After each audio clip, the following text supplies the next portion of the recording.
does inflammation and food intolerance go hand in hand? Well, we need to understand what inflammation is. Basically, this is the activation of the immune system. What happens when we activate our immune system is, of course, we activate our T cells.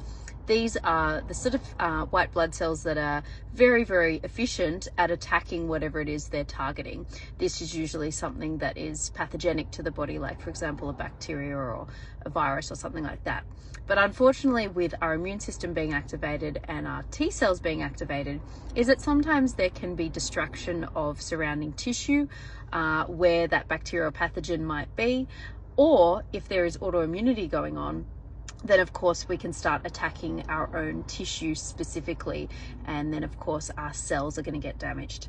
Now, if we imagine this is happening within our gastrointestinal system, we are activating our immune system, activating our T cells, and they are attacking either something that is just within our gastrointestinal system, like some kind of nasty bacteria, or we are actually, via autoimmunity, attacking our own cells.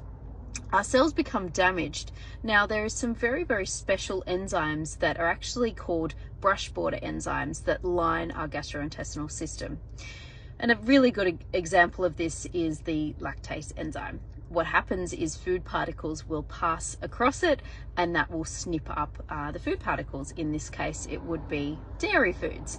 It will cut it up into smaller pieces so that they can be absorbed through our gastrointestinal cells.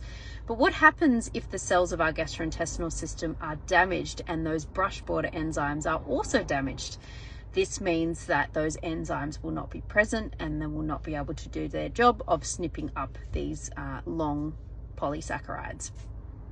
These are then able to reach further down into our gastrointestinal system. They're able to ferment in our large bowel, causing a lot of gas and bloating and discomfort. So it's important to get on top of whatever is causing the inflammation in order to be able to improve not only our immunotolerance, but our ability to deal with certain foods. One way to improve our capacity to deal with certain foods is actually consuming food throughout the day rather than throughout the night. I've seen some brilliant studies that have actually shown that our immunotolerance is actually better during the day.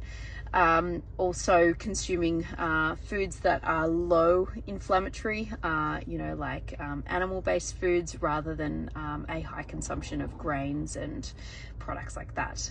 In some people, dairy can actually be quite inflammatory as well, and of course avoiding things like wheat and therefore gluten tends to lower inflammatory markers as well.